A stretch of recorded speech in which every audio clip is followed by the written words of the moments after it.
I don't have a memory of the accident moment, and so my body did not move much, but my neck got a jerk. उस jerk के कारण मुझे यहाँ पे गर्दन में फ्रैक्चर हो गया, which is called a cervical spinal cord injury जाते हैं. But because I had my work, I had a goal beyond myself. So I used to feel sorry for them कि मेरी जब मेरा टाइम है उनका ध्यान रखने के लिए, तो वो मेरा ध्यान रख रहे हैं. So I used to feel guilty, and I thought कि this is not helping me. Depends on the occasion. Like if I'm traveling for work, then I use my motorized wheelchair. But अगर मैं sports के लिए travel कर रही हूँ तो मैं अपनी मैनुअल चेयर यूज करती हूँ, because but it's a chicken and egg situation. लोग कहते हैं कि हमारे यहाँ ज्यादा व्हीलचेयर वाले आते ही नहीं है, तो हम क्यों उनके लिए कुछ करें. और व्हीलचेयर वाले ऐसा सोचते हैं कि तो कुछ एक्सेसिबल ही नहीं है, तो हम क्यों बाहर जाएं. सो don't be ashamed of your disability. आप जितना कॉन्फिडेंट खुद फील करोगे वैसे ही लोग आपको देखेंगे. हाय एवरीवन, मेरा नाम है अनीता और आप सबका स्वागत है मेरे इस चैनल पे जहाँ पे मैं बात करती हूँ independent living with a disability के ऊपर. आज के इस पॉडकास्ट सीरीज में मेरी गेस्ट है मृण्मयी अब्रोल, जो कि एक बहुत जबरदस्त इंसान है. वो अमेजोन में काम करती हैं, बहुत एक्सट्रीमली प्रोफेशनल हैं और वहाँ की पीआर डिपार्टमेंट को हेड करती हैं. उन्हीं के थ्रू हम लोगों को पता चलता है अमेजोन की डिवाइसेस जैसे कि एलेक्सा, फायर स्टिक, किंडल किस तरीके से काम करती हैं और कैसे ये डिवाइसेस एक पर्सन विद डिसेबिलिटी की लाइफ में एक गेम चेंजर हो सकती हैं. मृण्मयी इस वीडियो के अंदर बताएंगी कि वो किस तरीके से इंटरनेशनल ट्रैवल करती हैं अपनी कंडीशन स्पाइनल कॉर्ड इंजरी के साथ में, और वो ये भी बताएंगी कि किस तरीके से उन्होंने कोविड टाइम में स्पोर्ट्स को अपनी लाइफ में एंटर किया, जिसकी वजह से वो एक पैरा एथलीट बनी है. मैं बहुत ही ज्यादा इंस्पायर्ड हूँ उनसे. उनको मैंने लिंक्डइन पे देखा, उनको मैंने इंस्टाग्राम पे देखा और पर्सनली मैं चाहती थी कि वो मेरे इस पॉडकास्ट में आए. आगे बढ़ने के पहले मेरी सबसे रिक्वेस्ट है कि अगर चैनल को सब्सक्राइब नहीं किया है तो प्लीज कर लीजिए और वीडियो को जरूर लाइक करिएगा और शेयर करिएगा. ये हमें यूट्यूब के एल्गोरिदम को समझने में मदद करता है. चलते हैं मृण्मयी को वेलकम करते हैं. Hi Mrinmay, how are you doing today? Hi, Anita. Very happy to meet you today. I'm doing good and I'm looking forward to our conversation today and see where this goes. Thank you so much. ये conversation हम लोग बहुत time से करना चाह रहे थे लेकिन अभी फाइनल हुआ है. और मैं आपको बताऊं कि मेरे पीछे बहुत ज्यादा कोहरा है अभी, क्योंकि मैं चंडीगढ़ में हूँ, आप बैंगलोर में हैं. और कहते हैं कि बैंगलोर का वेदर काफी अच्छा वेदर है, तो किस कॉन्टेक्स्ट में अच्छा वेदर है आप मुझे बताएंगी? देखिए, मैं बैंगलोर में अभी पिछले 7 साल से रह रही हूँ. इसके पहले मैं नागपुर, दिल्ली, मुंबई ऐसी जगहों पे रह चुकी हूँ जहाँ पे वेदर एकदम डिफरेंट है. और बैंगलोर मेरे जैसे क्वाड्रिप्लेजिक्स के लिए एकदम परफेक्ट वेदर है. आफ्टर मतलब दुनिया पूरे इंडिया का अलग अलग जगह पे रहने के बाद मैं ये कह सकती हूँ, क्योंकि यहाँ का टेम्परेचर साल भर बड़ा कंसिस्टेंट रहता है. अगर थोड़ी सी भी गर्मी बढ़ जाए तो शाम को बारिश आके वेदर ठंडा हो जाता है. कभी भी एक्सट्रीम ठंडी या एक्सट्रीम गर्मी नहीं होती है. और बिकॉज एज क्वाड्रिप्लेजिक्स, राइट, हम लोग हमारा बॉडी का टेम्परेचर कंट्रोल नहीं कर सकते हैं. So it's very important for us to be in a smooth climate like Bangalore, and I am really enjoying it here. एंड आप कहाँ पे अभी जॉब कर रही हैं? मैं अभी अमेजोन में जॉब करती हूँ. वहाँ पे अमेजोन डिवाइसेस एंड सर्विसेज में I head public relations for that business line. Devices and services का मतलब है Alexa, voice AI, then Echo smart speakers, Fire TV, Kindle. So ये सारे डिवाइसेस का मैं पब्लिक रिलेशंस डिपार्टमेंट हेड करती हूँ. अच्छा, मैं और मेरे हस्बैंड ना एलेक्सा के साथ में काफी वो गेम्स खेलते हैं. सो हमको ये समझ में आया है कि एलेक्सा एक ऐसा डिवाइस है जो आपको एंटरटेन भी कर सकते हैं. सो हमारे लिए तो बहुत बड़ा ब्लेसिंग है एक्चुअली एलेक्सा. उससे हम सब चीजें कंट्रोल भी कर लेते हैं, घर की भी सब चीजें मैनेज कर लेते हैं, लाइट्स कंट्रोल कर लेते हैं. अच्छा एक्सपीरियंस है. So thanks to you for giving this kind of product to all of us. And I am sure that technology के कारण बहुत सारी चीजें चेंज हुई हैं. इसके बारे में स्पेसिफिकली मैं थोड़ी देर बाद में बात करूंगी about the assistive devices and all other stuff. आप मुझे थोड़ा अपने बारे में बताएं. आपका बचपन कैसा रहा, कहाँ पे आप पले बड़े हो? मैंने आपके लिंक्डइन पे देखा है कि आप नागपुर में स्कूलिंग आपने करी है, तो नागपुर का क्या आपको याद है आज? नागपुर के संतरे, नागपुर की बर्फी, जो संतरा बर्फी होती है, क्या ये सब चीजें आपको याद है, आज मिस करते हो? अरे याद क्या है, नागपुर तो हमारे रग रग में है. कहीं भी जाओ हम लोग नागपुर वाली से ढूंढ ही लेते हैं. इवन अमेजोन, हमारा एक ऑल हैंड्स हुआ मीटिंग, उसमें जिस सुमुखी सुरेश आई थी, she is also from Nagpur, comedian. And उसने पूछा कि how many of you are from Nagpur. इतने सारे हैंड्स ऊपर हुए. आई वाज सो सरप्राइज कि people from Nagpur are everywhere. तो ज़्यादा शायद लोग जानते ना हो, but Nagpur is like the geographical center of India. We even have like a pillar called Zero Mile, which to denote that point in India, which is like the geographical center of the country. सो मैं नागपुर में मेरी schooling Nagpur में हुई है। मेरे mummy papa वहीं पे settle थे। मेरी ग्रैंड मदर एक वहाँ पे एक ऑर्फनेज चलाती थी, श्रद्धानंद अनाथालय। My mom also use to work with her for Indian adoption. So for काफी साल बचपन में मैंने आश्रम में वहाँ पे हम लोग के वीकेंड्स या वहीं पे बनते थे, वहीं के बच्चों के साथ हम खेलते थे। So we grown up seeing my mom and grandmother work in that space. My father was a businessman, उनका खुद का इलेक्ट्रिकल कॉन्ट्रैक्टर का बिजनेस था। एंड मैंने स्कूल अपना ग्रेजुएशन सब नागपुर से ही किया है। फिर उसके बाद मैं पोस्ट ग्रेजुएशन के लिए पूना गई। वहाँ studied in symbiosis institute of mass communication.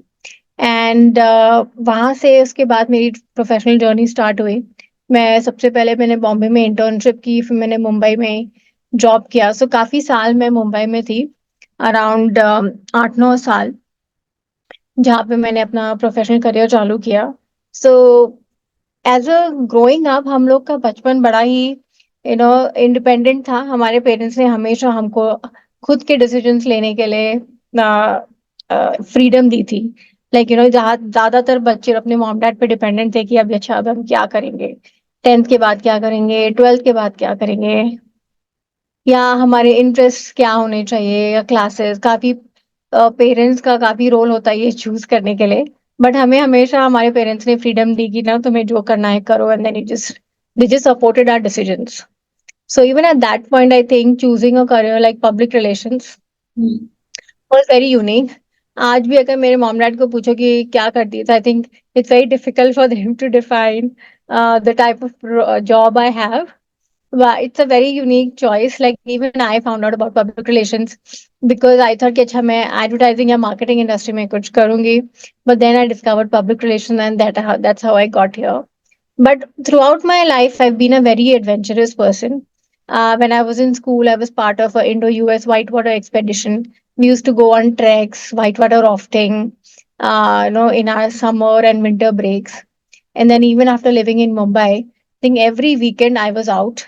Mumbai is a great place to be because आज आसपास में इतने सारे mountain areas है और weekend destinations है. So I was always out on weekends, or in Pune where my family, I have an extended family there.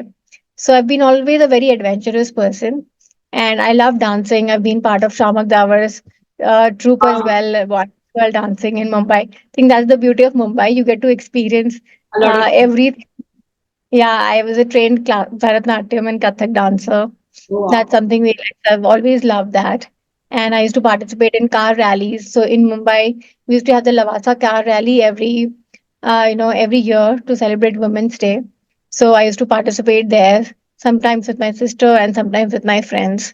So I've Hmm. been a very outdoor and active person before my injury, and I was very proud of living by myself in Mumbai, Hmm. creating a career and living in that Hmm. wild city that of Mumbai.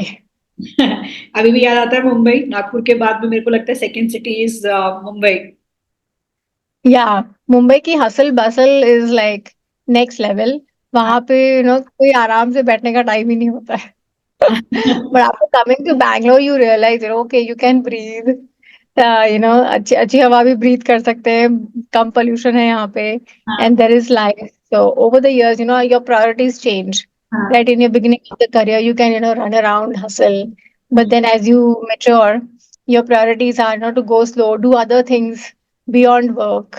हाँ, हाँ। And I think I'm glad to be in a space like that where I have many interests and not just work. Okay, so Bangalore आप अभी 7 साल पहले shift कर रहे हैं। Yes. Okay.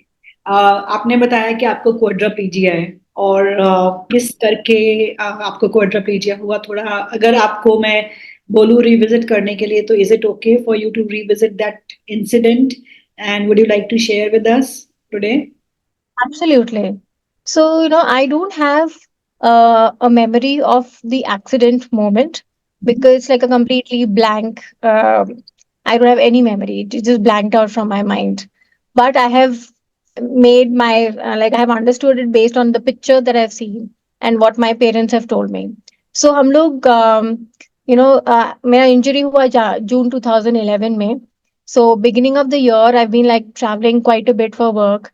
I think I had just come back from Taiwan और मेरा इकलौता एक पोजीशन था एक रेड कलर की कार जो बिकॉज मैं बाहर गाँव गई थी तो मैंने कहा डैड आप चलाओ मेरी कार थोड़े दिन के लिए. तो वो कार मैं नागपुर से मुंबई वापस लाने के लिए नागपुर गई थी. एंड वी थॉट कि सब साथ में चलते हैं एक लॉन्ग ड्राइव भी हो जाएगी. हमारी फैमिली में सबको लॉन्ग ड्राइव्स बहुत पसंद है. So we are all ready up for a road trip any time. So we were traveling from Nagpur to Mumbai, and I drove early in the morning, and then my dad took over around 10 o'clock. And then हम लोग highway पे थे अकोला एक नागपुर से around 400 kilometre एक village शहर है. उसके पास एक ट्रक ने अचानक से हमारे कार को rammed into our car, or that's how the accident happened. So I was wearing a seat belt, and so my body did not move much, but my neck got a jerk because मैं photograph में देख रही हूँ कि मेरा headrest टूटा हुआ है. सो एंड मेरी तरफ से कार पूरी क्रश है मेरे जहां मैं सामने बैठी थी अपने डैड के साथ. सो उस जर्क के कारण मुझे यहाँ पे गर्दन में फ्रैक्चर हो गया which is called cervical spinal cord injury. And so accident के बाद my dad who was driving, he was able to, उनको thankfully कुछ नहीं हुआ. तो उन्होंने ट्रैफिक आसपास के लोगों से हेल्प लेके हमें अकोला के पास एक हॉस्पिटल लेके गए. मेरी मॉम भी थी कार में. उन्हें शोल्डर में मल्टीपल फ्रैक्चर्स हुए. Thankfully now she is healed. But हम लोग का जब एक्सीडेंट हुआ था तो अकोला में उन्होंने बस डायग्नोज किया कि चाहिए इसका ऑपरेशन करना पड़ेगा. तो हमको वापस लाइक फिर मैं नागपुर गई. फिर वहां पे एक दिन रुकने के बाद मेरा ऑपरेशन हुआ. एंड वहां पे मेरे नेक में एक छोटा सा प्लेट लगाया गया ताकि वो स्पाइनल कॉर्ड जुड़ जाए. But at that point in time doctors had told my parents कि अब ये पैरालाइज हो गए अपने शोल्डर्स के नीचे. ये लाइफ भर बेड पर ही रहेगी.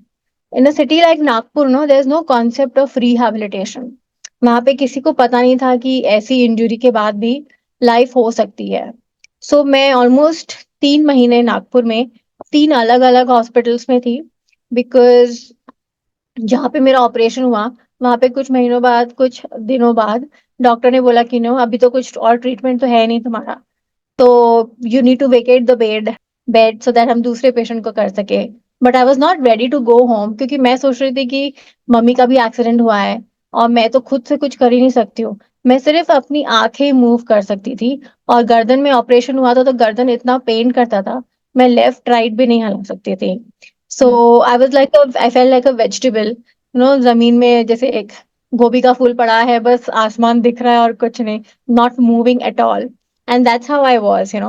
आई फेल कि भगवान ने मुझे जबरदस्ती एकदम फोर्स्ड रेस्ट करने के लिए ये एक एक्सीडेंट करवा दिया है ताकि मैं आराम करूँ थोड़ा.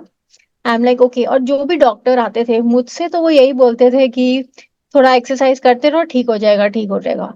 किसी ने मुझे नहीं बताया था कि ये क्या हुआ है. सो 1-2 महीना मैं ऐसे ही थी. फिर बाद में ऐसे हॉस्पिटल हमें बदलना पड़ता था बिकॉज देवर लाइक कि अभी हम और तो कुछ कर नहीं सकते तो आप घर में ही रह के बचा हुआ पेशेंट केयर करिए. बट आई वॉज अफ्रेड कि घर पे मॉम भी नहीं कर सकती मेरा काम because turning in bed dressing up bowel और मोशन कंट्रोल नहीं था. तो ये सब क्लीन करना ये सब कौन करेगा. और तो ये मेरा डाउट था. फिर फाइनली मेरे एक फ्रेंड ने rehab Indian spinal injury centre के बारे में पता लगाया. This is a rehab center in Delhi, specially for people with spinal cord injuries. And that was like, I think, one of the best things that happened to me. Because जब मैं वहां गई, so after 3 months of my injury, I went to Indian Spinal Injury Center in Delhi. और वहां मैंने देखा कि अरे मेरे जैसे इतने सारे लोग थे. जैसे हम लोग कॉलेज में जाते हैं ना तो हमारे बैचमेट्स होते हैं जो साथ में पढ़ते हैं ग्रेजुएट होते हैं. आई थिंक वैसे आईएसआईसी में भी मेरे बैचमेट्स थे जिनकी इंजरी मेरे साथ ही हुई थी और हम लोग साथ में रिहैबिलिटेशन कर रहे थे. तो शुरू में तो हाथ उठाना भी मुश्किल होता था. बट छोटा थोड़ा थोड़ा करके वेट लगा के मूवमेंट करना या पैसिव मूवमेंट करना या सिर्फ स्टैंडिंग करना मतलब ये सारी चीजें हम लोग साथ में कर रहे थे. बट उसके अलावा हमें वो भी लोग मिलते थे जिन्होंने रिहैब कर चुके हैं, एंड ऐसा लगता था कि अरे वाह, इनकी तो नॉर्मल लाइफ ये लोग जीते हैं। तो मुझे लगता था मेरी लाइफ बस ऐसी एक्सरसाइज ही होगी। वहां पे जाके मुझे पता चला कि स्पाइनल कॉर्ड इंजरी परमानेंट होती है और इसका कोई इलाज नहीं है। और तो वो एक मेरे लिए काफी शॉकर था, क्योंकि अब तक नागपुर में मैं यही सोच रही थी एक्सरसाइज करते रहो और सब ठीक हो जाएगा। हम्म, बट वहां जाके मुझे पता परमानेंट है, तो वो एक बड़ा शॉक था।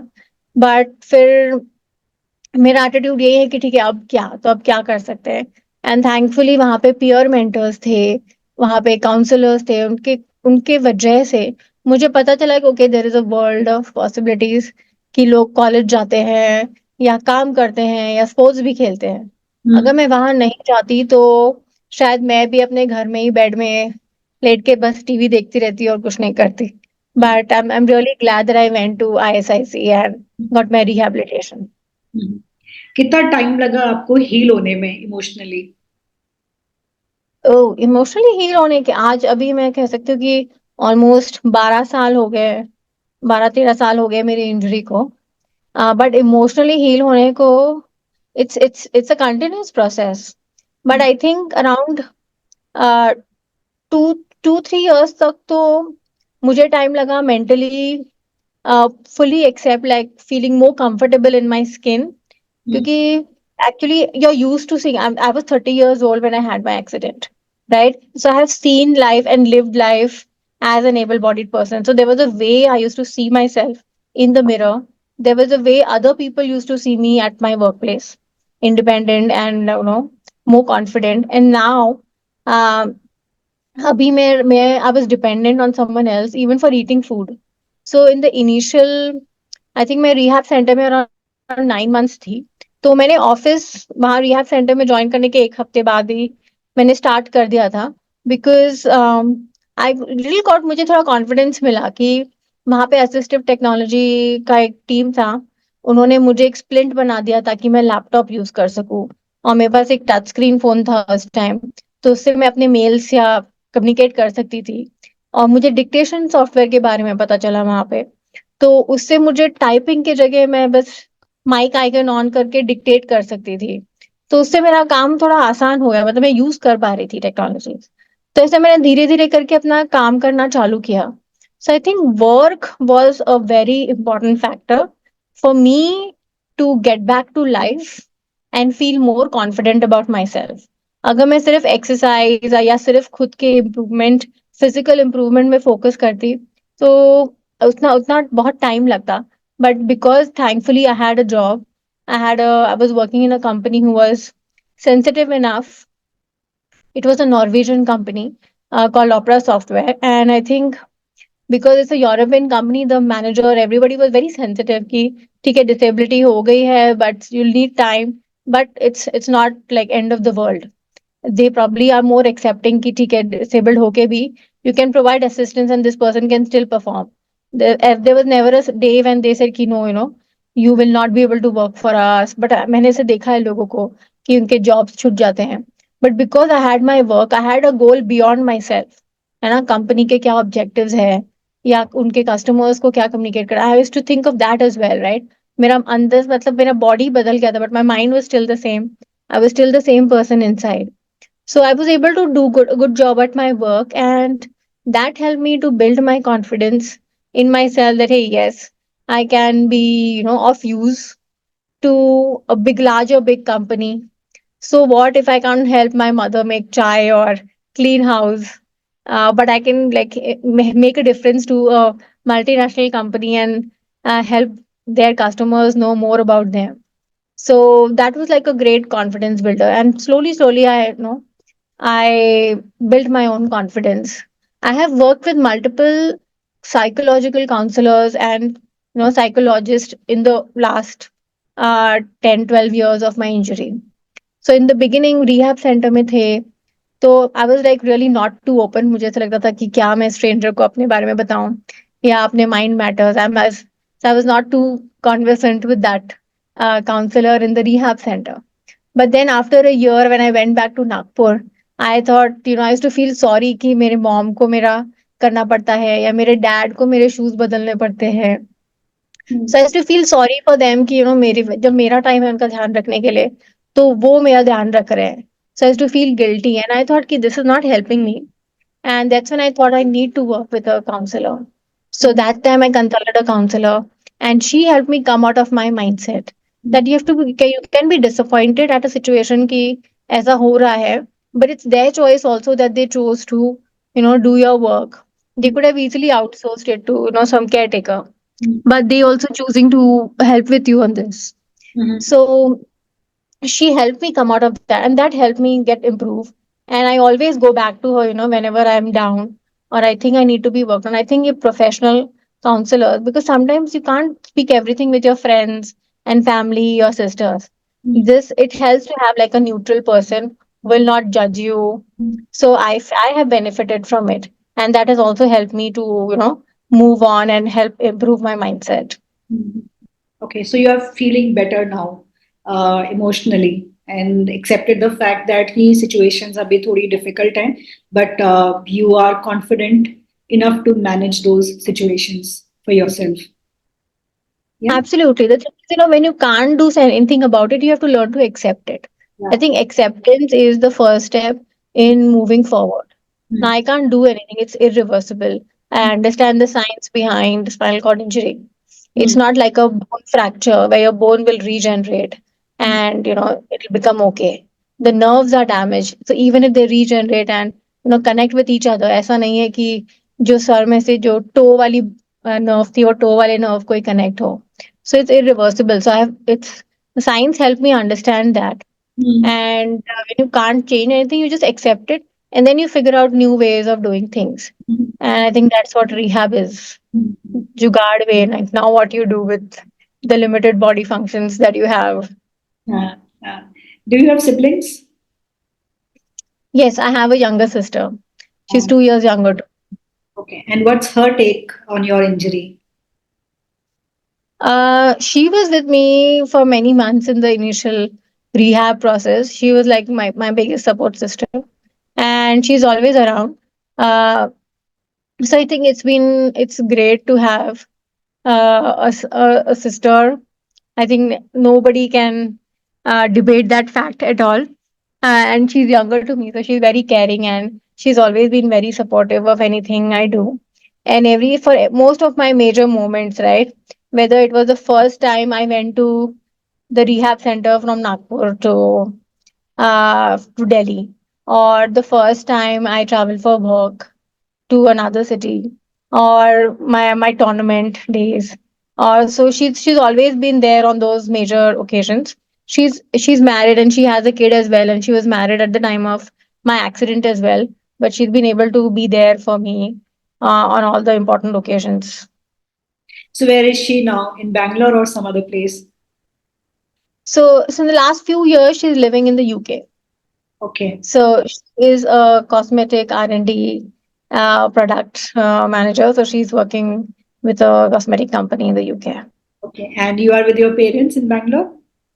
Yes, I moved here with my mom and dad, and they moved here with me actually when I moved to Bangalore to join Amazon.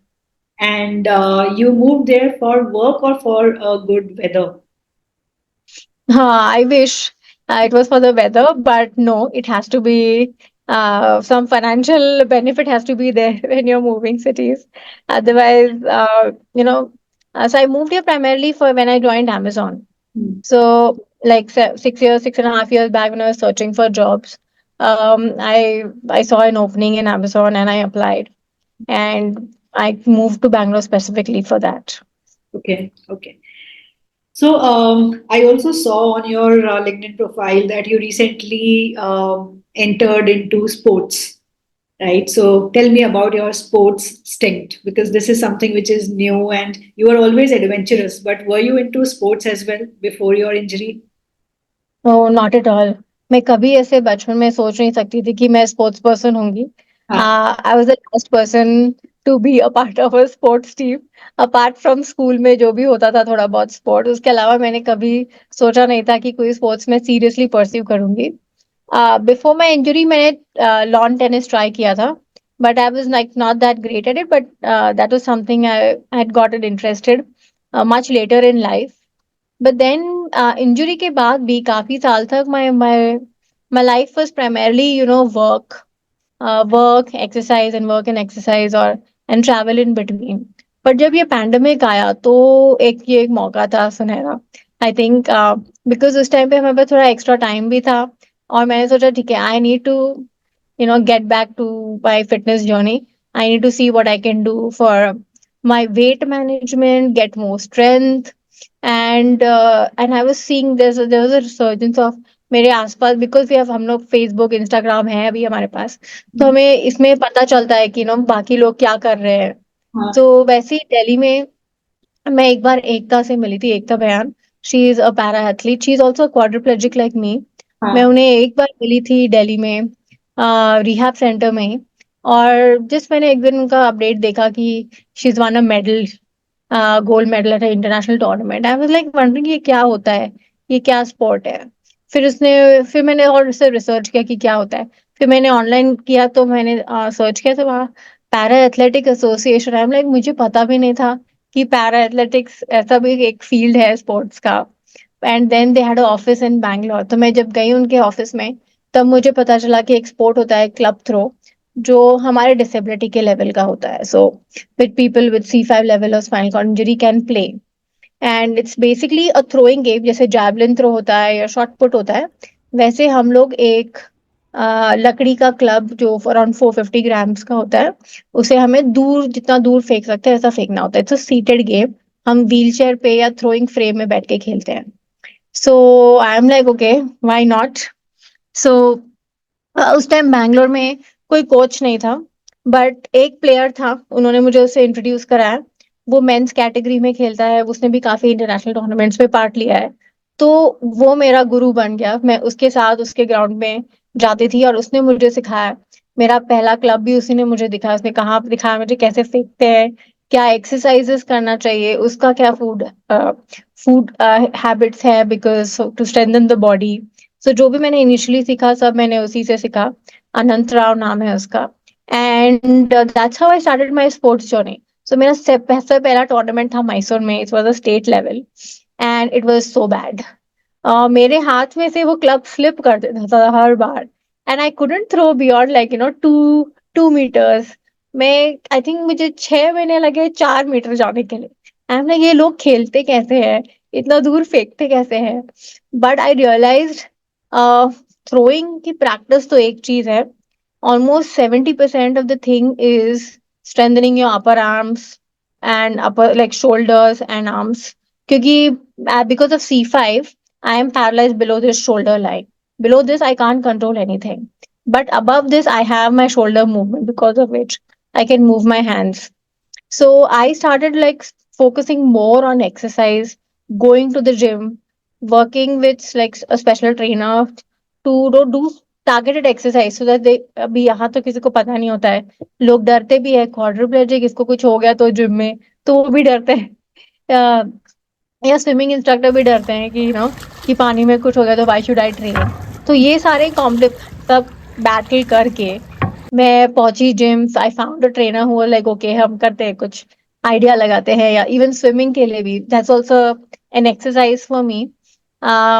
So I found people with great difficulty who were like taking to take a bet on me कि ठीक है हम लोग try करेंगे, we have never done it before, so what, let's give it a shot.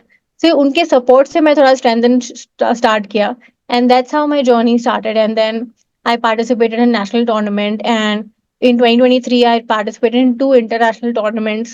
I represented India. I think that was like एक बहुत ही सुनहरा मौका मेरे लाइफ का, बेस्ट ईयर था वो, I think, in terms of sport. Because India को represent करना as a team, traveling to that location as a team India and playing on behalf of India is a great honor. And I was like always remember the time, and I'm like try to get better and even win some good medals for India internationally. So that's my goal to get better at the game. हाँ, And I think some people with disabilities से sports pursue करना चाहिए, because it helps our other aspects of life as well. Like हाँ, I feel more comfortable propelling my manual chair now, or I feel more stronger and more active in my life now versus before getting into sports. Hmm. Okay. So I have also seen you carrying your frame, throwing frame and your wheelchair when you travel international destinations. So just wanted to know a few things from your travel experiences. पहले तो मुझे बताए कितना country आप घूमे हो? So thankfully मेरा job ऐसा है in public relations because I handle different markets. I get to travel a lot, not just within India, but thankfully because of the companies I have worked with. So मैं सबसे पहले मैं इस company में थी, वो एक नॉर्वेजियन कंपनी थी. तो नॉर्वे जाने की कोई डायरेक्ट फ्लाइट तो है नहीं इंडिया में. So it was via some European country. So as to make it a point to always go via में कभी आते या जाते टाइम पे मैं कोई और कंट्री एक्सप्लोर कर लूँ. तो हाँ. यूरोप में मैं काफी कंट्रीज में घूमी हूँ. फिर अभी यूएस में काफी सिटीज में घूमी हूँ. और मेरा वर्क था साउथ एशिया मैनेज करना. सो इंडिया के अलावा मैं नियर बाय जो कंट्रीज है हमारी, श्रीलंका, बांग्लादेश, इवन म्यांमार, हाँ. यहाँ पे जाके आई हूँ.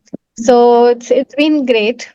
एंड साउथ ईस्ट एशिया में भी मैं पहले ट्रैवल कर चुकी हूँ. Like I love travelling. So हाँ. like Taiwan or all these जो South Asian countries है वहां भी जा चुकी हूँ. So it's been good. मेरा पहला एनकाउंटर आपकी प्रोफाइल के साथ हुआ था आपके यूट्यूब चैनल को लेके. So I saw you making a video when you were travelling and going to places कि कौन सी जगह एक्सेसिबल है, कौन सी जगह नहीं है, कैसे ट्रैवल किया, ये सारी चीजें आप उसके अंदर बताए हैं, मैंने देखा था. Then I research about who this Mrinmayi Abrol is. जब आपको लिंक्डइन पे देखा तो I that was the moment when I found कि किस तरीके से व्हील चेयर के साथ में ट्रैवल किया जाता है. I am an ambulant wheelchair user. I use the wheelchair only when I go at the airports, long distances के अंदर जो walk होती है. I'm not able to do a long distance walk. तो इसीलिए मैं wheelchair use करती हूँ. But आपका देखा तो मुझे लगा कि व्हीलचेयर के साथ ट्रैवलिंग किस तरीके से होती है. और you have to believe me कि जब मैं ट्रैवल करती हूँ, अब अतुल मेरे हस्बैंड हैं जिन जो व्हीलचेयर यूजर हैं, जब मैं उनके साथ ट्रैवल करती हूँ तो आई मेक श्योर कि मैं आप निकलने के पहले आपका एक वीडियो देख लूँ ताकि मेरे में कॉन्फिडेंस आ जाए कि अच्छा हम दोनों जा सकते हैं. So that is something which you I derive that inspiration from you. And so मुझे ये बताएं कि जब आप इंटरनेशनल ट्रैवल करते हैं आप पावर व्हील चेयर यूज करते हैं या अपनी मैनुअल चेयर यूज करते हैं? Depends on the occasion. Like if I'm traveling for work, then I use my motorized wheelchair. But अगर मैं स्पोर्ट्स के लिए ट्रैवल कर रही हूँ तो मैं अपनी मैनुअल चेयर यूज करती हूँ बिकॉज वो चेयर को ही मैं मॉडिफाई करके अपना स्पोर्ट्स खेलती हूँ. Okay, so how do you carry your power और इलेक्ट्रॉनिक व्हील चेयर जब एयर बाय एयर जाते हैं तो लाइक उसका क्या प्रोसीजर है, थोड़ा सा ब्रीफली बताओगे? श्योर. सो सबसे पहले होता है step 1 when you booking your tickets. At the time of booking your tickets, you should inform the airline that मैं ये दो व्हीलचेयर मैं एक अपनी रेगुलर व्हीलचेयर यूज करती हूँ जैसे मोटराइज्ड व्हीलचेयर हो गई, और मैं नहाने के लिए भी एक शावर व्हीलचेयर यूज कर सकती हूँ बिकॉज मेरा मतलब I can't shift to a commode and have my bath. So मेरी एक दूसरी व्हीलचेयर भी होती है. एंड और airlines allow you to carry this at no additional extra cost. You just have to inform them in advance. And because अगर motorise chair है ना उसका एक वजन भी होता है. जैसे मेरी पहले वाली मोटराइज व्हील चेयर जो थी वो अराउंड 60 kgs की थी, पर अभी वाली है 130 kgs की. So it's important to inform them in advance that hey, I will be checking in 2 wheelchairs. One is this much kgs and one is this, and one is a motorized wheelchair. So that's one is when booking the tickets. Then second is when you're traveling. So travelling के time पे हमें ये जैसे airport जाते हैं हम लोग. सो दो ऑप्शंस होते हैं. या तो तुम अपना wheelchair right up till aircraft लेकर जाओ और वहां पे अपना व्हीलचेयर उनको हैंड ओवर करो. एज इंडियन रेगुलेशंस और international regulations both allow that a wheelchair user should be screen. जो हमारा सिक्योरिटी स्क्रीनिंग होता है ना, हम अपनी पर्सनल व्हीलचेयर में हम सिक्योरिटी स्क्रीनिंग कर सकते हैं. हमें अगर if high level of disability है तो हमें उठा के दूसरे चेयर में डालने की कोई जरूरत नहीं. ऐसे रेगुलेशंस हैं. इंडिया में वो लोग भूल जाते हैं, उनको याद दिलाना पड़ता है काफी बार. ये मैंने काफी एक्सपीरियंस किया है. But internationally it's very common, it's well accepted कि तुम्हारा मोटराइज चेयर है तो तुम उसी में जाओगे पूरा एयरक्राफ्ट तक. सो इंडिया में तुम पहले चले जाओ, बट मैं क्या करती हूँ, बिकॉज हैवी चेयर है ना, तो एयरक्राफ्ट तक जाने पे बहुत इनकन्वीनियंट होगा, तो मैं उसे बैगेज चेक इन करने के टाइम पे चेक इन कर देती हूँ। सो मोटराइज व्हीलचेयर का सबसे इम्पोर्टेंट ये है कि अ, उसका हैंडलिंग हम बता नहीं सकते कि कैसा होगा। So as as a user you have to take care कि जो भी मूवेबल पार्ट्स होते हैं उसके, उनको निकाल के तुम अपने पास रख लो। जैसे कि व्हीलचेयर कुशन हो गया, या जॉयस्टिक हो गए, और बैटरी, ये तीन चीजें हमें हमारे पास निकाल के रखनी चाहिए। और बैटरी ये सब हम लोग हैंड बैग में ले जा सकते हैं। इसे जैसे जैसे हम लोग का पोर्टेबल चार्जर होता है वो भी चेक इन अलाउड नहीं होता है ना, वो हैंड बैग में ही रखना पड़ता है, वैसे ही व्हीलचेयर की बैटरी भी हम लोग हाथ में चेक इन बैगेज करके, सॉरी हैंड बैग करके ले जा सकते हैं। हम्म। सो सो पहले मैं अपनी व्हीलचेयर फोल्ड करके उनको दे देती थी, और ये एक हैंड जॉयस्टिक कुशन और ये सब अपने हैंड बैग में रखती थी, एंड फिर security screening, and then I move to their wheelchair. और प्लेन के अंदर तो आइल व्हीलचेयर ही यूज करनी पड़ती है, बिकॉज अगर अंदर जाना है तो एक थोड़ी पतली सी व्हीलचेयर होती है, तो वो यूज करनी पड़ती है। सो जब मैं चेक इन करती हूँ अपनी मोटराइज्ड व्हीलचेयर, जो नई व्हीलचेयर है ना उसकी बैटरी निकलती नहीं है, तो मैं उसके पॉइंट्स एक पेपर वाला उससे सील कर देती हूँ स्टिकर से, ताकि उनको दिखे विजुअली कि ये कनेक्ट नहीं होगा automatically. So just disconnect the wires with the battery, और फिर मैं उनको चेक इन कर देती हूँ। Hmm. And then I pray to God that people handling the wheelchair are kind enough, sensitive. छोटा हाँ। मोटा ब्रेक वेकेट तो होता रहता है, तो you have to be careful about that.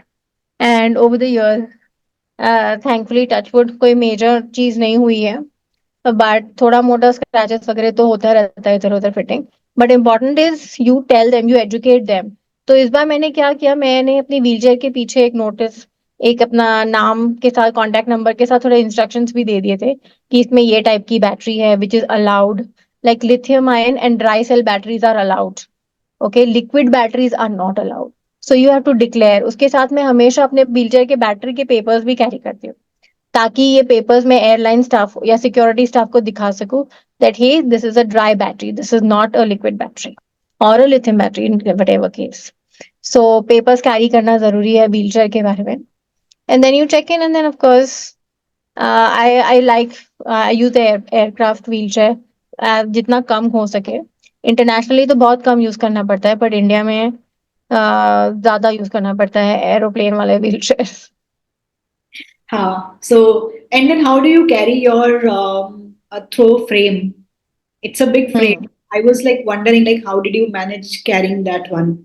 अभी जो आप पैरा एक इंटरनेशनल स्पोर्ट के लिए गए थे, so I saw you carrying that as well. या सो थ्रोइंग फ्रेम की जरूरत इसलिए थी क्योंकि हमको एक हाइट से फेंकना पड़ता है, तो मेरी व्हीलचेयर की हाइट उसके नीचे मैं एक थ्रोइंग फ्रेम रखती हूँ ताकि मेरी हाइट जो अलाउड लेवल है वहां तक हो जाए। तो throwing frame is like any other luggage, you know, अगर you if you are allowed to check in baggage which are like 20 kgs each, तो ये थ्रोइंग फ्रेम का वेट वगैरह सब उसी में आ जाता है। स्पोर्ट्स इक्विपमेंट को डिक्लेयर करना पड़ता है अलग से, बट उसका बैगेज अलाउंस कुछ अलग से नहीं होता है।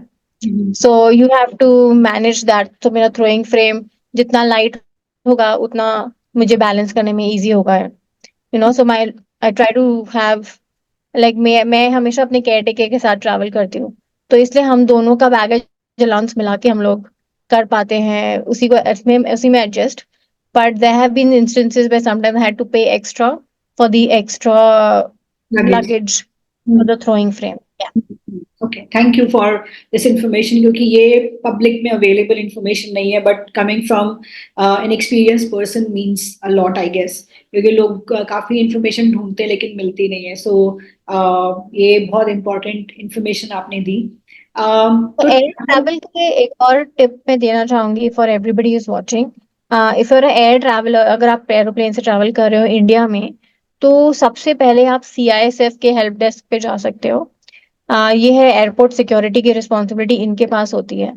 तो through out because of lot of you know counselling and working with this department by different people with disabilities in Delhi and organizations, this security team is sensitise कि हमको हेल्प करना है पीपल विद डिसेबिलिटीज को। तो आप कोई भी airport पे जाओगे, you go to their help desk, and you can tell them that, hey, I will need help to for a through go through my security screening, and they will assist you. Hmm, So I think it's you should avail of this. जब ये option है आपके पास, तो आप please उनके help desk पे जाके उनकी हेल्प ले सकते हैं. हम्म. नहीं, हमने लिया था, and I also sought information from Pratik Khandelwal who travels extensively in India.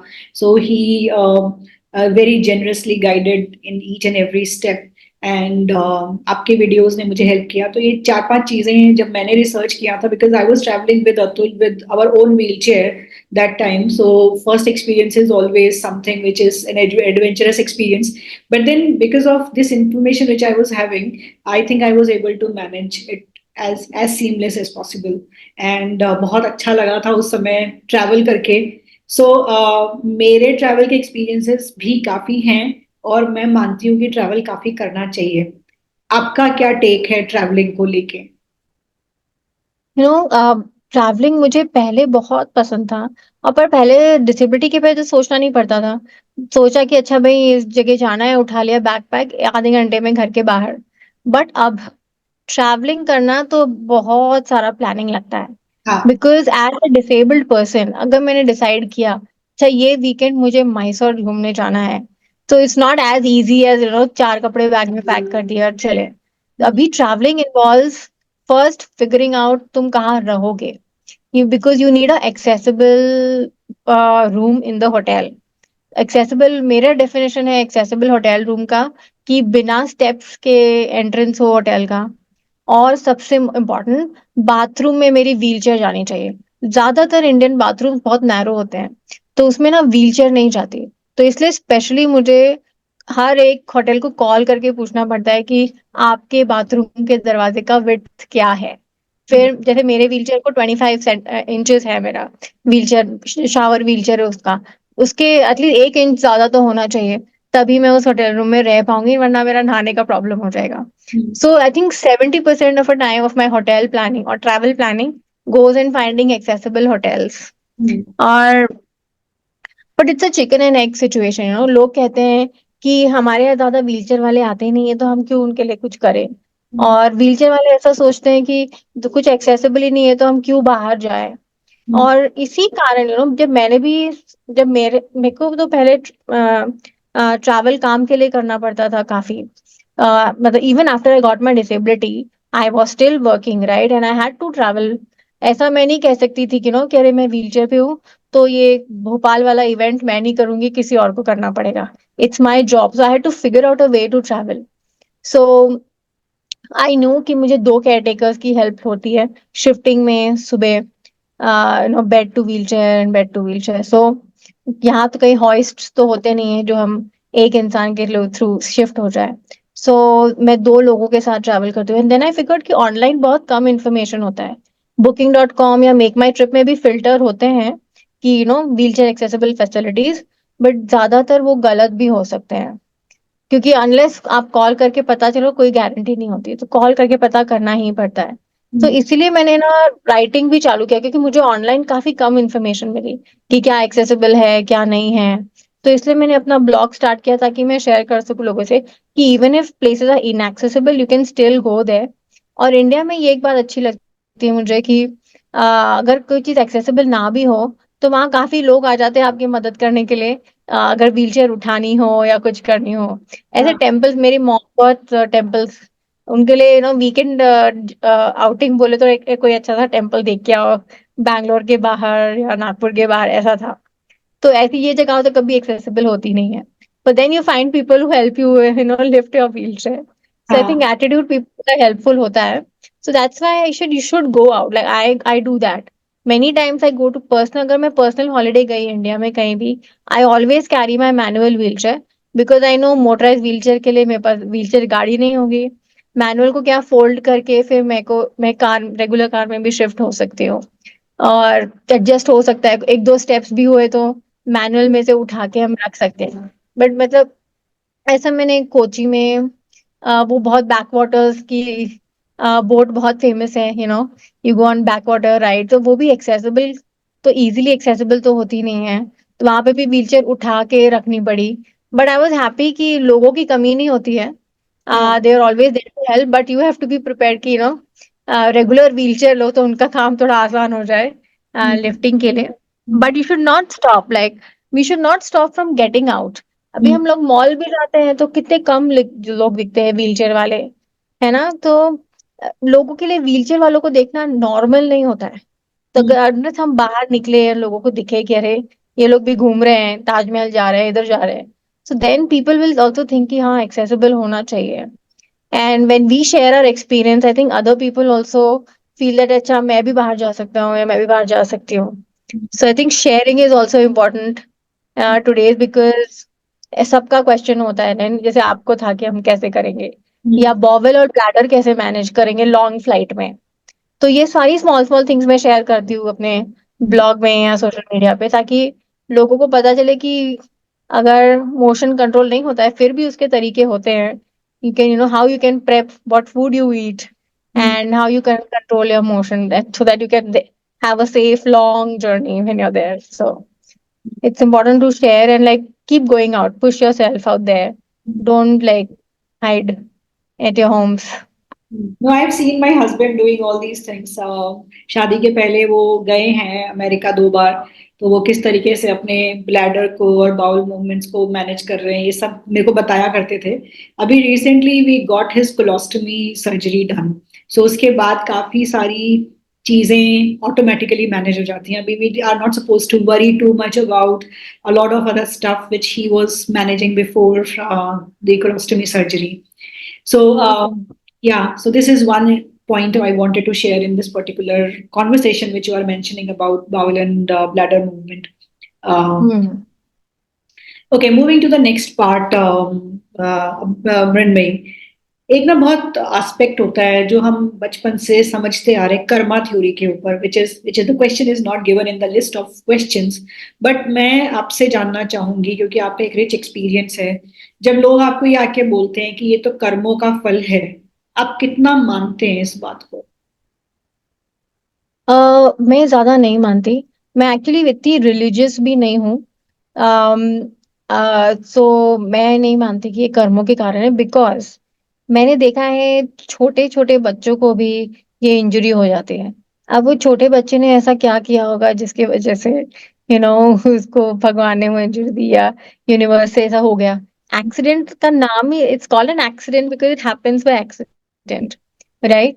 So I personally don't believe it's because of it is because of something that you've got an injury, but I think it just happens by accident. So I don't believe too much in that.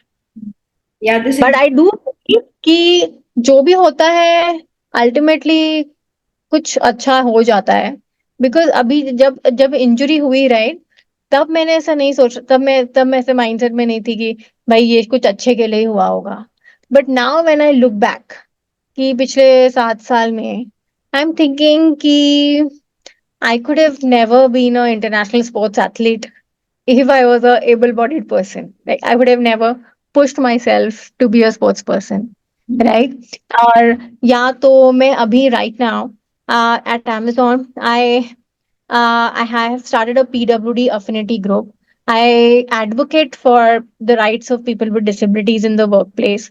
I have a voice, I'm able to, because I'm at a senior role and I have a voice. So मैं काफी लोगों को represent कर सकती हूँ, people with disability इस community को जो under represented होती है. Because काफी लोग खुद के बारे में नहीं बोलते हैं, खुद के बारे में शेयर भी नहीं करते हैं. लोगों को हिचकिच होती है अपने बारे में, अपने रिक्वेस्ट बताने के लिए भी. सो बहुत हेजिटेशन होता है. लाइक आपने कहा कि कर्मा, ऐसे लोगों के परसेप्शंस भी होते हैं कि कुछ किया होगा इसलिए ऐसा हो गया. So there are lot of stigma. ये डिसेबल्ड है तो ये ऐसा है या वैसा है. सो ये बहुत मिसकंसेप्शंस है हमारे सोसाइटी में. So I think this is an opportunity that I have got to be an advocate for those who are not speaking enough and make a difference, and as a society help raise the bar about how people think about people with disabilities and inclusion. So I think I've got some good opportunities as well here. So with this note, I think I should ask you one more question. क्या आप अपने पुरानी life को miss करते हो जो pre disability था? Oh God, of course I miss my old life. 30 years of life versus last 12 years. It's not easy to forget or not even miss, you know. I used to love my previous life. So, हाँ और मैं काफ़ी बार सोचती भी हूँ, जैसे अभी मैं अगर देखती हूँ जब लोग डांस करते हैं और मैं नहीं कर पाती, तो मुझे बहुत बुरा लगता है। तो आई डोंट थिंक वो कभी ऐसा होगा कि I will not want those moments to come back. But but the thing is, I'm also a very practical and a very logical person. So I like to make the most of it. I like to push कि तो क्या, अगर मैं नहीं कर सकती तो क्या, मुझे फिर भी करना है। जैसे मैं आपको, जैसे स्विमिंग भी मैं एक्सीडेंट के पहले भी मैं घंटों पूल में रह सकती थी। और जब मैंने स्विमिंग का शुरू किया ना ढूंढना, मैं आई एम टेलिंग यू, मैं 20-25 स्विमिंग पूल्स में गई थी नागपुर में, पता करने की मुझे करना है। सबने मुझे नहीं बोला, but I still keep pushing कि नहीं, मुझे करना है। And then I found out somebody who no, who like ठीक है, I will work with you. So मेरा ये एटीट्यूड है कि मुझे करना है तो बस करना है, अभी बस figure out life. And I think the good part is that my family also supports me कि ठीक है भाई, इसको करना है तो अभी करना है, क्या क्या कर सकते हैं। So if he has to go out or if she has to do something, they also help me in figuring out life. It also helps to have a lot of cousins क्योंकि we are like in the same age group. So हाँ like अगर मैं holiday पे हूँ अपने cousins के साथ, तो 100% मुझे ऐसा लगता है कि मैं कुछ भी कर सकती हूँ उस हॉलीडे में, बिकॉज इनएक्सेसिबल भी होगा तो वो मुझे हेल्प कर देंगे। जैसे गोवा जैसी जगह, यू नो, इतना डिप्रेसिंग फील होता है। जब मैं इंजरी के पहले मैं हर साल न्यू ईयर के टाइम वहां पे जाती थी, बिकॉज मुंबई के बहुत पास में था वो। So I used to go there every time. So as an able-bodied, Goa is a completely different vibe. But मैं जब इंजरी के बाद गई, इट वाज सो डिप्रेसिंग। ना बीच के पास जा सकते हैं, ना कोई एक्सेसिबल चीज होता है। जहाँ होटल में भी रुके थे, वहां भी पाथवे जैसे गड्ढे गड्ढे वाले थे, तो व्हीलचेयर को चलाना भी एकदम स्लो मुश्किल काम था। So it was very sad कि यार ये कोई गोवा में तो कुछ मजा कर ही नहीं सकते। But in the same place when I am with other people who are inclusive and who are supportive enough, उनकी वजह से I can enjoy still. So I think it makes a difference when you have family and a supportive ecosystem. Because of them, I've been able to do whatever I want. So, but of course, I do miss my old life as well. And but I'm happy with, like, I like to make the most of it. Like I'm still traveling, so I've not stopped doing what I really wanted. Uh, Except for dance, maybe मैं उसे metaverse में कर सकूं, but something like traveling, I still continue to do that despite. So I do continue to pursue my interests हाँ despite disability or not. Okay so आपने metaverse word use किया है और आप अमेजोन में काम करते हो, तो आई एम होपिंग दैट ये टेक्नोलॉजी आप बहुत जल्दी वहां पे बनाएंगे और लोग आपको देख के इंस्पायर होंगे और बना दें शायद। तो आप डांस भी कर सकेंगे, आप स्काई डाइविंग कर सकेंगे, आप ड्राइविंग कर सकेंगे, आप जो चाहें वो कर सकेंगे उस मेटावर्स के अंदर। सो ड्राइविंग करने का मूड Yeah, है एक्चुअली बहुत है। लाइक मैंने शुरुआत भी की थी कि लाइक पहले मैं रैलीज में पार्टिसिपेट करती थी। हमारे कजिन्स में कंपटीशन होता है कि कौन गाड़ी चलाएगा। लाइक यूजुअली लोग बोलते हैं तू चला, पर हम में फाइट होती थी कि मैं गाड़ी चलाऊंगा या मैं गाड़ी चलाऊंगी। Like we all of us love driving so much. में। सो आफ्टर इंजरी मैंने सोचा कि मैंने करना चाहिए। फिर मैं actually I happen to go to Ahmedabad, Gandhinagar. मेरी बहन उस टाइम वहां रहती थी। तो अहमदाबाद में एक ड्राइविंग स्कूल मुझे पता चला, तो मैं उनके पास गई। उन्होंने मुझे एक बड़े ग्राउंड लेके गया और मैं शिफ्ट हुई उनकी गाड़ी में। मुझे बहुत मजा आया गाड़ी चलाने में उस टाइम। बट मैं पर मैंने अभी खुद की गाड़ी, आई डेंट परस्यू इट, बिकॉज मैं खुद से शिफ्ट नहीं हो सकती। लाइक व्हीलचेयर टू कार की जो शिफ्टिंग है, वो मुझे आती नहीं है। हम्म तो वो एक मुझे हिंड्रेंस लगता है गाड़ी कस्टमाइज करने में। You know, you spend so much in customising, but अगर शिफ्टिंग ही ना हो पाए, तो हम्म अगर उसके लिए मुझे कुछ अच्छा मिल जाए शिफ्टिंग के लिए, तो शायद मैं खुद गाड़ी ड्राइव करना चाहूँ। But I would love to drive. I think it's like I love long drive. Like my dad और माई मॉम, हमारा रिचुअल है बैंगलोर में, जब हम जो बस हाईवे पे चले जाते हैं काफी ऑल्टरनेट वीकेंड्स पे। So I would love to drive by myself as well. And I look up to quadriplegics who drive, but मुझसे shifting नहीं हो पा रहा। I think that's उसका solve करना पड़ेगा मुझे. हम्म Um, hmm. but otherwise I would like love to drive. So And एक you बार तो 10 दिन का ट्रिप लगाओ आईएसआईसी के अंदर, जहाँ पे आपको एक पार्ट की गाड़ी में किस तरीके से शिफ्ट हुआ जाता है with this condition, I guess उसके बाद में you will be able to drive again. wow, so ISIC has some new learning techniques for shifting. I'm Yeah, really happy to. yes, they have. And you can also always discuss with Shivjit sir कि वो आपको वहाँ पे किस तरीके से वो technology सिखा सकेंगे, टेक्निक सिखा सकेंगे, नॉट टेक्नोलॉजी, टेक्निक सिखा सकेंगे. तो आप वहाँ पे जाएं, 10 दिन की ट्रिप लगाएं दिल्ली. और जब आप वहाँ होंगे तो मैं भी कोशिश करूंगी कि मैं आपसे मिलने के लिए पर्सनली वहाँ पे आऊँ. I need to ask you around your assistive technologies. आप ऐसी क्या चीजें यूज करते हैं? आपने अपनी कॉन्वर्सेशन में 4-5 चीजें ऑलरेडी बताई हैं. स्पेसिफिकली आपने अपनी एक बेडिंग चेयर के बारे में बताया है जो आप हमेशा अपने साथ लेके भी जाते हैं इंटरनेशनल ट्रैवल जब करते हैं.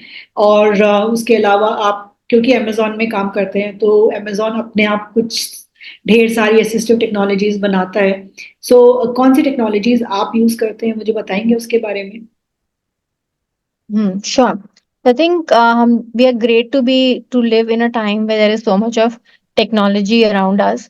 I think पुराने या at least 20-30 साल पहले it would have been very difficult to be a quadriplegic and be physically independent if these technologies was not there. So example सबसे basic a smartphone with a touch screen. तो जब मेरी injury हुई थी ना तब टच स्क्रीन इतने popular नहीं थे, पर थैंकफुली मेरे पास पहले कैसे पता नहीं, आई am not sure, but I had an iPhone touch screen क्योंकि मुझसे बटन्स नहीं दबते, फोन के बटन्स हो या रिमोट के buttons. So touch screen was very important for me. और फोन के अंदर dictation software, just tap a mic and it recognises you. You know ऐसे कॉम्प्लिकेटेड नेम्स मृन्मयी अनीता, वो भी डिक्टेशन सॉफ्टवेयर समझ जाता है और वो टाइप कर लेता है. तो smartphone with a touch screen and dictation software is useful for मी. फिर उसके बाद मैं लैपटॉप भी एक्सेसिबिलिटी फीचर्स के साथ यूज कर सकती हूँ. सो फॉर एग्जांपल मैं अभी कुछ एड नहीं लगा रही हूँ टाइपिंग के लिए, मैं अपने फिंगर्स के साइड से कीज पे टाइप करती हूँ. तो मेरी कीज जो है ना अलग अलग है, ऐसी जुड़ी हुई नहीं है. सो मैं ऐसे टैप करने से वो कीज टाइप कर सकती हूँ. पर मेरे लैपटॉप में भी इनबिल्ट डिक्टेशन सॉफ्टवेयर है. माय जॉब इज कि मैं बहुत कंटेंट क्रिएट करना पड़ता है, like whether it is emails और press releases or materials. So I do dictate a lot into my laptop. उसमें स्टिकी कीज होती है, जैसे मैंने एक बार कैप्स लॉक टच कर दिया तो वो थोड़ी देर रहता है, फिर मैं दूसरी की दबा दूं. ऐसा नहीं कि मुझे दो कीज एक साथ दबानी पड़ती है कोई कैपिटल के लिए ऐसे चीज के लिए. तो sticky keys is a feature which I use in my laptop and dictation software. Then I use a motorized wheelchair, of course. Then closer to work, I use Alexa quite a bit. So Alexa एक voice based AI है जिसे जो एक smart speaker के through आप access कर सकते हो. सो आप उससे म्यूजिक सुन सकते हो, जैसे Alexa play songs from Jawan, या Alexa wake me up at 7 AM. तो अलेक्सा 7 AM का अलार्म लगा देगी. या Alexa switch on tube light, या Alexa change AC temperature to 24. तो ये सारे स्मार्ट होम कंट्रोल्स मैं कर पाती हूँ. सो मेरे सिंस ऑफ कोर्स मैं अमेजोन में हूँ and I work on Alexa, तो I have the luxury of knowing about the latest features. और जो भी स्मार्ट होम असिस्टिव डिवाइसेस है वो सब मुझे सबसे पहले पता चलता है कि क्या आने वाला है क्या नहीं आने वाला है. सो मैं काफी टेस्टिंग भी करती हूँ. बट उसके अलावा भी जस्ट अलेक्सा के कारण ये स्मार्ट होम बनाना बहुत ईजी हो गया है. पहले हमें एक्सटर्नल कोई वेंडर को बुलाना पड़ता था स्पेशली कि भाई हमें स्मार्ट होम चाहिए, तो ऐप से कैसे कंट्रोल करे. पर अभी आप खुद ही कोई एक स्मार्ट बल्ब लगा दो, लाइट कंट्रोल हो जाएंगे. फैंस भी होते हैं आजकल, तो स्मार्ट फैंस, या तो अगर आपको रेगुलर फैन ही रखना है तो स्मार्ट प्लग लगा दो. जैसे मेरे लैपटॉप के मेरे कंप्यूटर के पीछे एक रिंग लाइट है, तो मैं बस बोलती हूँ अलेक्सा रिंग लाइट ऑन, कोई कॉन्फ्रेंस कॉल होता है तो, and then ring light off. तो वो मैंने स्मार्ट प्लग लगा दिया है वहां पे. तो रिंग लाइट को स्मार्ट होने की जरूरत नहीं है, बस वो प्लग स्मार्ट में यूज कर सकते हो. सो मैं अलेक्सा जैसी टेक्नोलॉजी काफी यूज करती हूँ through out the day. And वो जस्ट मुझे थोड़ा और इंडिपेंडेंट फील होता है. जैसे अगर टीवी भी देखना हो तो मैं फायर टीवी यूज करती हूँ. So I'll say, play XYZ on Fire TV or play XYZ from Prime Video. तो फायर टीवी, क्योंकि मैं टीवी का भी रिमोट बटन लाइक ऐसे में दबा नहीं सकती. सो वॉल्यूम अप डाउन मैं बस अलेक्सा को बोल के कर सकती हूँ. So it's very independent for me. मुझे ये नहीं राह देखना पड़ता कि कोई और आके चैनल चेंज कर दे. या टच स्क्रीन जैसे ऐप यूज करती हूँ मैं, फायर टीवी का ऐप, टू ब्राउज और सर्च कंटेंट. सो ये सब अमेजोन की टेक्नोलॉजीज मेरे काफी काम आती है. मैं हैप्पी कि मैं इस टीम के साथ काम करती हूँ. Nice, nice. Any other stuff like apart from Amazon, घर पे? घर पे मैं एक हॉइस्ट भी यूज करती हूँ. सो लाइक आई सेड, मुझे अभी तक मैंने शिफ्टिंग मुझसे मास्टर नहीं हो पाई है खुद से. शिफ्टिंग बोर्ड से भी मुझे वेट दे के शिफ्ट होना काफी मुश्किल होता है. तो एक पेशेंट हॉइस्ट यूज करती हूँ मैं. तो एक स्लिंग है जो मेरे अराउंड मेरी हेल्पर लगा देती है, एंड देन वो सिंगल हैंडेडली हॉइस्ट के साथ मुझे wheel chair to bed shift कर देती है. Okay. So I think that has become very useful for me.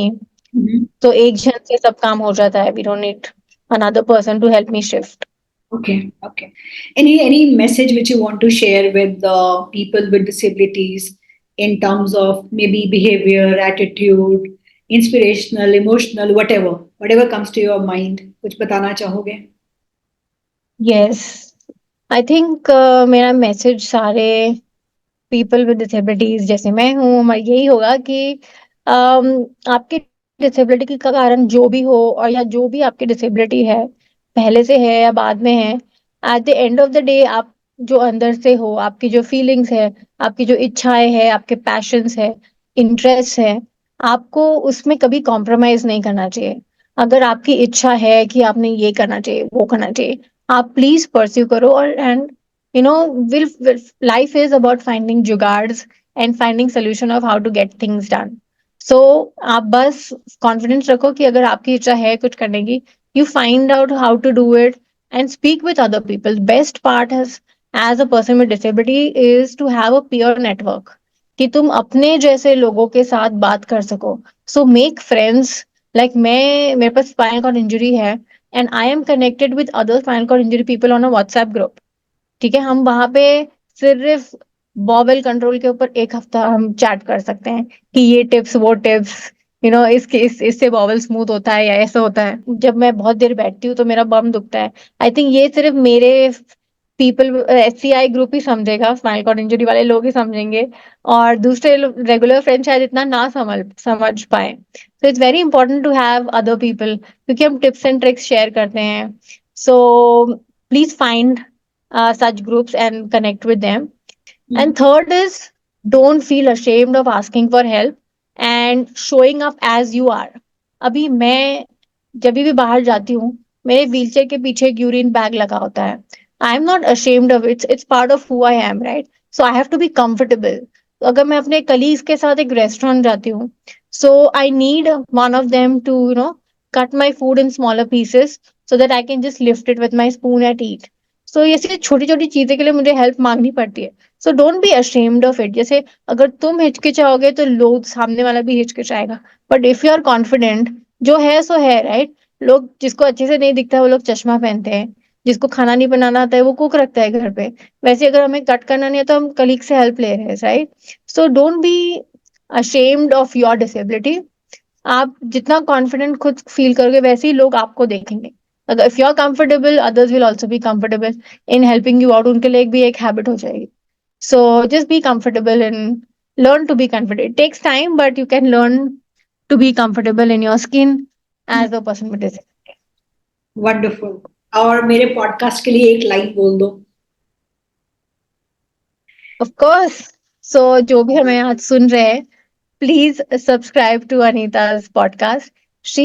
Today I got an opportunity to share my experiences, but you can access a lot of beautiful insights from other people with disabilities, across disabilities and across लोग अलग अलग काम कर रहे हैं. So आपको काफी सीखने को मिलेगा, और हमारी दुनिया के बारे में पता चलेगा. If you want to be more inclusive as an ally, so do subscribe and listen to other podcasts. And thanks to Anita for starting this series of podcasts. I thank you, and I'm really glad that you took time out from your schedule and you appeared, you showed up. Thank you, Mrinmay. Thank you so much. Thanks a lot, Anita, for having me. All the best to you. Thank you.